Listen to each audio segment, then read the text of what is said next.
சிறுகடிக்க ஆசை சரியில்ல. அடுத்த வர எபிசோடில் நம்ம ரோகிணி இருந்துட்டு மனோஜ் கிட்ட போயிட்டு என் குழந்தைய நீ நல்லபடியாக பார்த்துக்கணும், அப்படி இல்லாட்டி நான் நடக்கிறதே வேற அப்படின்னு சொல்லிட்டு மனோஜை ரொம்பவே பயன்படுத்திக்கிட்டு இருக்காங்க. அதனால மனோஜ் இருந்துட்டு கிரிஷ் கிட்ட ரொம்பவே நெருக்கமாக நெருங்கி போகிறாங்க. விஜய் இதை பார்த்த உடனே பயங்கரமாக ஷாக் ஆகுறாங்க. அது சிந்தாமணி சொன்ன மாதிரியே ரோகிணியோட உடம்புல நம்ம கிறிஷோட அம்மா தான் இருக்காங்க போல இருக்கு. இப்போ இனிமேல் இந்த பையனை இந்த வீட்டை விட்டு விரட்ட முடியாத போல இருக்கே.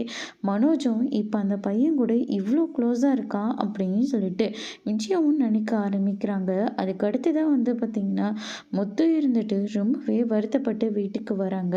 என்னாச்சுங்க அப்படின்னு சொல்லிட்டு கேட்கவும், என்ன மீனா தெரியாத மாதிரி கேட்குறேன், என் ஃப்ரெண்டு எவ்வளோ ஆசையாக என்னை விஜய் டிவிக்கு கூப்பிட்டான் தெரியுமா, நானும் டிவிலெல்லாம் தெரிய போகிறேன்னு சொல்லிட்டு ரொம்பவே சந்தோஷமாக இருந்தேன்.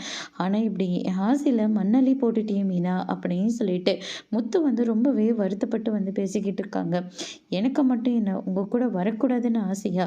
அந்த ரோகிணியால் நானும் உங்ககிட்ட ஒரு உண்மையை மறைச்சி வச்சுருக்கேனே, அப்படிப்பட்ட என்ன இப்போ எப்படிங்க நான் உங்களுக்கு தலைப்புக்கு ஈடாக என்னால் பேச முடியும் அப்படின்னு சொல்லிட்டு மீனா இருந்துட்டு ரொம்பவே வருத்தப்பட்டுக்கிட்டு இருக்காங்க.